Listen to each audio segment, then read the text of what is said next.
Here's a reminder of a bygone era in Concorde, the final flight.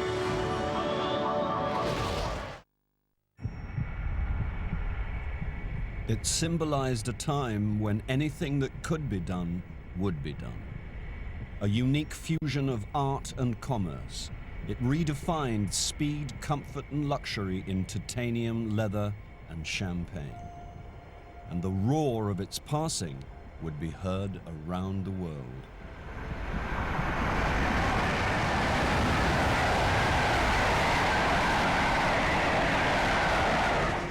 It was called Concorde, and this is the story of its last flight into history. When time shrinks in travel, this transfer is something akin to being an astronaut. And the Concorde is the nearest thing that anyone will have to being in a rocket, because you're leaving, the thing takes off, and literally 3 hours or less than 3 hours later, you're at your destination. You've crossed the Atlantic. You're in another culture, another time zone. Twice the speed of sound, 1,350 miles an hour, 23 miles a minute, 5 football pitches a second. If the jumbo jet was being taken out of service, it wouldn't mean very much at all. But with Concorde, there's real emotion.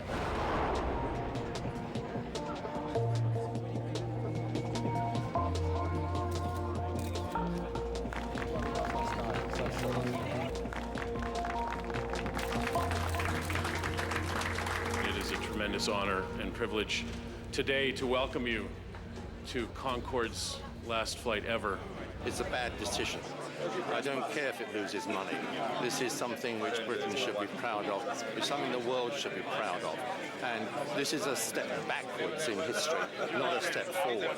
This shows us how far the human being has gone.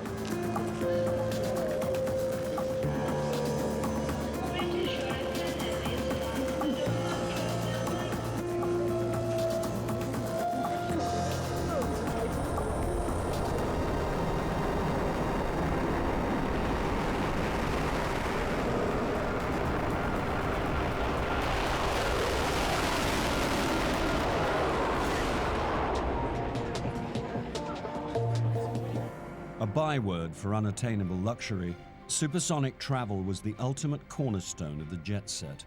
For its 100 passengers, a mere $12,000 round-trip ticket from New York to London brought the only standard of service available: first class. Its appeal to celebrity and the super-rich has remained constant from its commercial launch in 1976.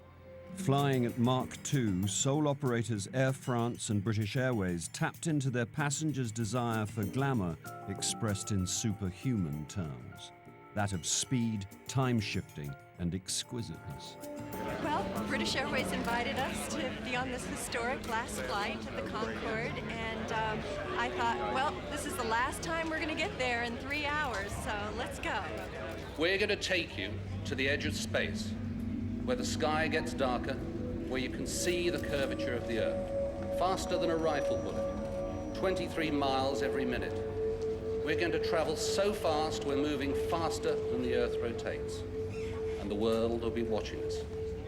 It made possible things that would be normally considered impossible, in that you could leave London at 9 o'clock in the morning and go and have a meeting in New York, and then literally, as I often did, come back that night.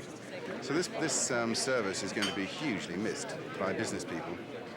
So I think it's very sad. It's a tragedy, but we'll all go down in champagne and enjoy it. JetBlue 23. At Alpha Golf and Zulu for 31 left. JetBlue 401. You know what? Well, this is it. This is the last flight, and I have this sunken feeling in my chest that I can't count on this anymore. I'm never going to see it again. And we're going backwards in time, quite honestly. I mean, we have nothing here to replace it. Coming out to the airport's not going to be quite the fun as it used to be. I mean, I can come out here any day of the week and see the same kind of planes every day. But once today's over, once this flight takes off, there's not going to be anything worth getting up at the crack of dawn coming to see. Helicopters, several helicopters to the right side of the runway. They'll be well clear. Sam Cohn cleared the first ever supersonic Concorde landing at JFK. Now he's about to clear the last. It's hard to believe. It's been a long 27 years. And here it is, the last one. It's really impressive. To believe it, you know, when we heard about it, it was like, how can they not continue with Concorde? I mean, it's the future, and yet it's been relegated to the past, which makes no sense to me at all. They talk about, you know, another SST down the road, but they say no, not in our lifetime, so I don't know. It's tragic, absolutely tragic.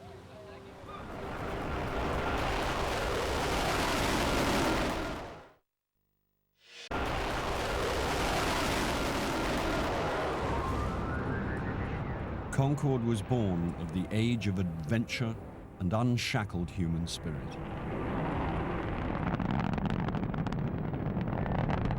The Eagle has landed. That's one small step for man, one giant leap for mankind. Concorde first flew the same summer that man first walked on the moon. Ironically, like Concorde, the technology and optimism that brought us so far seems now beyond us. The technology to put man on the moon and the technology to fly safely with passengers at twice the speed of sound are similar. The big difference, of course, is that we stopped putting man on the moon in the 70s. We've carried on flying our passengers supersonically right through to the 21st century. The other big difference is if you want to be a spaceman, you have to wear a spacesuit. Our passengers are sitting there on the edge of space wearing lounge suits. And it went overhead, and it was unearthly. I mean, I'd never seen anything like it. I'd never heard anything like it. But operating a rocket pedigree put Concorde at a distinct commercial disadvantage. Noise restrictions allowed a market foothold at only 2 key US airports. Then, in July 2000, the fateful Paris crash heralded a turnabout in justifications for Concorde.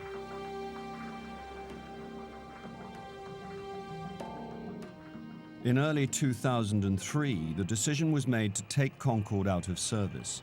After October the 24th, it would never fly commercially again. British Airways' vast hangar at Heathrow illustrates the huge support effort for Concorde that arguably prolonged her natural lifespan. The aircraft was put into service with a finite life of 6,700 flight cycles. In other words, you can take off and land the aircraft 6,700 times, and that's the economic life of the aircraft. We realized in the early 1980s that that wasn't going to be enough life for the British Airways fleet. We were flying the aircraft a lot harder. The program was hugely successful. We needed more life in the aircraft. We entered into negotiations with the manufacturers and put together a program of work that gave us an additional number of flights, which took the end life of the aircraft to 8,500 flights. The aircraft are now starting to approach that level. We're not there yet, but there was a realization that once again, if we were going to keep the aircraft in service for any length of time, we'd have to do another piece of work to take it beyond the 8.5. It came to a head, I guess, in January of this year when the CEOs of the 3 companies, that's Airbus, British Airways and Air France, got their heads together and basically came to the conclusion that this was no longer an economically viable proposition to keep the aircraft in service. The hard fact we have to accept is that there has not been a replacement developed or designed for Concorde. There have been several attempts, but at this point in time there is no replacement. So effectively what we're doing is we bring into a close the chapter of supersonic commercial travel.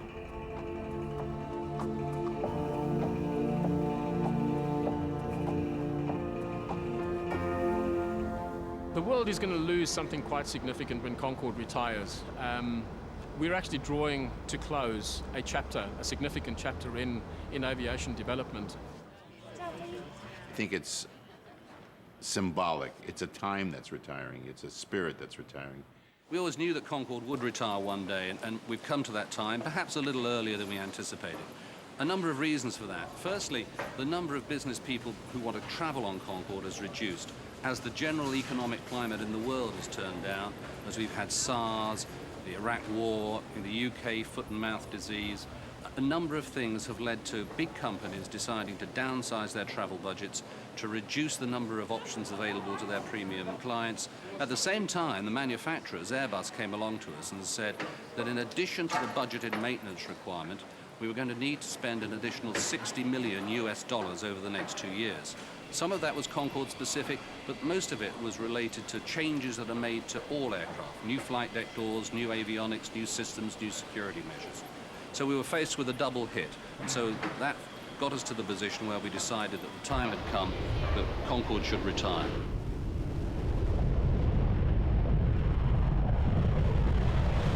To be at the birth of technology is a wonderful thing, and I think in my whole life, all I've seen is things getting better, cars getting better, and televisions and radio and transport. We're at the death of something, or at least the ending of a type of technology. I've never had this experience before. I've never had the experience of seeing something good, something that good, end.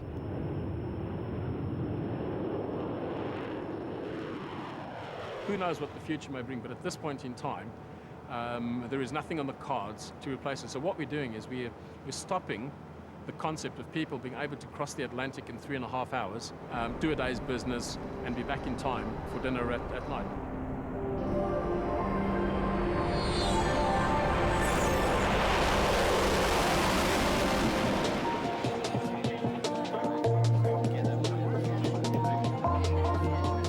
I can't believe it is the last flight, and it didn't have to be the last flight.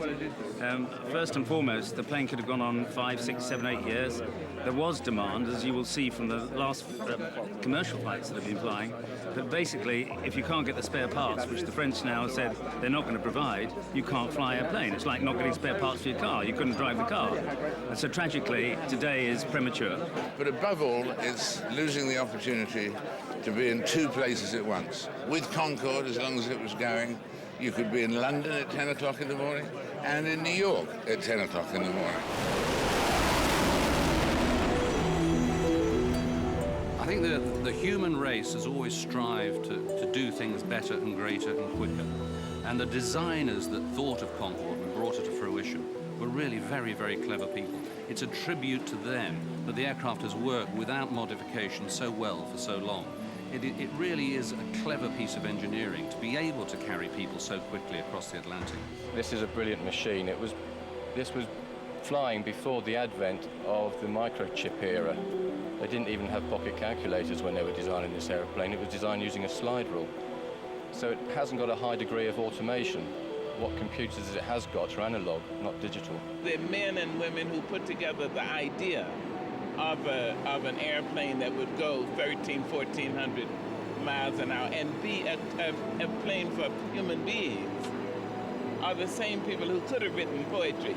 They simply wrote poetry with metal and their great minds and with mathematics.